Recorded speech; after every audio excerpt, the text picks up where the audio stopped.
This is a loop. A loop is a part of a program that repeats.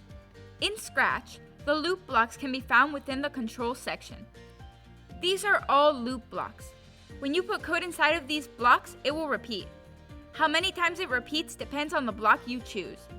Loops help us save time and make our code more efficient by repeating a certain piece of the program without having to code the same thing over again.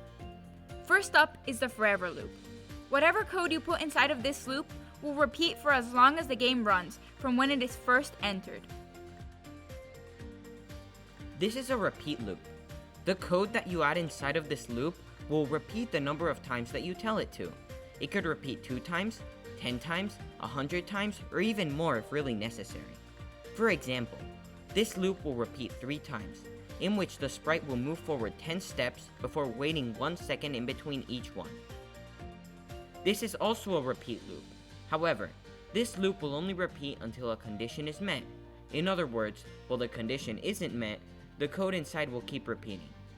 A condition can be anything like a sprite being touched or a certain number being picked. So until that condition is met, whatever code is inside the loop will keep repeating itself. When you put a loop inside of another loop, you get a nested loop. Let's look at an example. Here, we have a repeat loop inside of a forever loop. So as soon as this script is run, it will enter the forever loop. It will first switch the costume and then enter the repeat loop. Inside the repeat loop, the sprite will move forward 10 steps and then wait.